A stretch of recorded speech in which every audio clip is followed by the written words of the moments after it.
Yo, what's going on guys? I'm Cartere, and in this video I'm going to be sharing 5 roaming tips for Rainbow Six Siege. Now, maybe you've been playing Rainbow Six Siege for a few hours, you kind of got into grips with the controls and the way things work, and you want to get a bit fresh.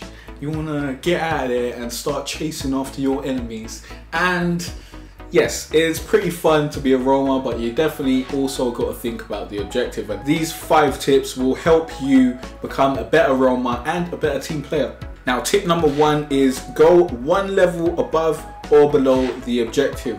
Now, I suggest 1 level because 2 levels is a bit much. If your objective is on the 1st floor and you've got 2 floors above that, then your attackers are probably going to come in through the 2nd floor.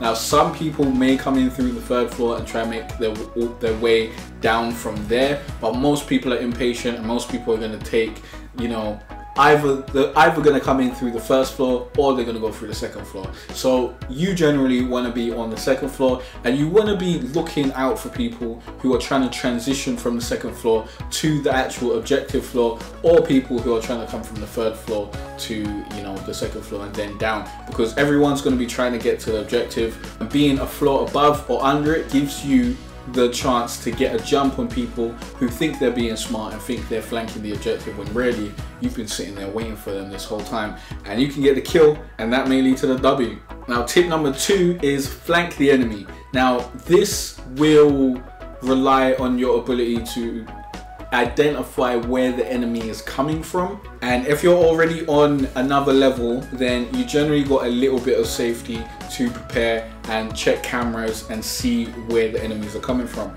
Even if you can't see them on the cameras, you can see which cameras they've taken out, and the cameras generally will have, you know, they'll have a name that you can try and decipher where that actually means they're coming from. Now, this is for people with not a lot of map knowledge. If you've got the map knowledge, then if you see a camera taken out, then you know exactly what direction they're coming from.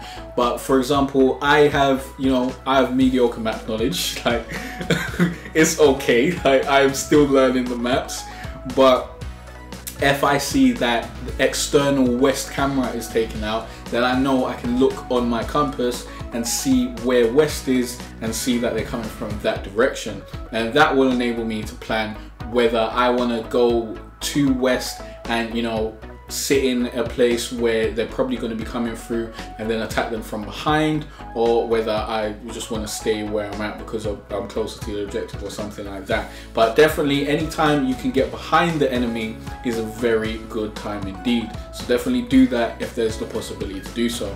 Tip number 3 is circle back to the objective if you have less than 3 members on your team. Now, this is very, very important. A lot of teams lose games by people just not being on the objective.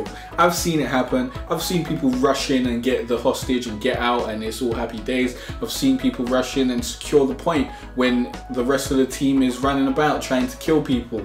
It's really not great.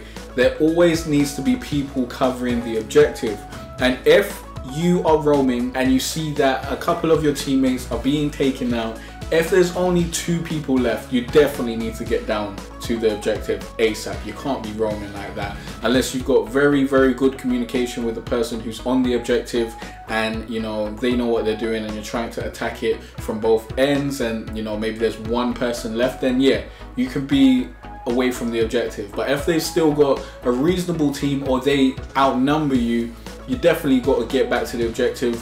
Maybe not explicitly on the objective, but around the objective where you have a sight line to take out people trying to make their way to the objective. Now, that's what you have to do. So check your HUD, be on the lookout for when you have like 3 members left. If you got 3 members left, you should definitely start circling back and getting closer to the objective. If you've got 2 members left, you need to be near there, because you can lose the game in a really, really terrible fashion. Like, it's not exciting to lose the game because someone took the hostage and they got out because no one's watching the objective. It's really heartbreaking when that happens. So definitely don't let that be you. Tip number 4 is crouch. crouching is very important. Don't run everywhere. If you're running all over the place, as I said in one of my previous tip videos, then people will hear where you're coming from and they'll be able to get the drop on you. And that is really, really important when you're trying to roam, because if you're trying to roam, you're usually by yourself, or maybe you got one other person with you, and you generally don't want to be drawing attention to yourself. You want them to believe that your full force is back protecting the objective.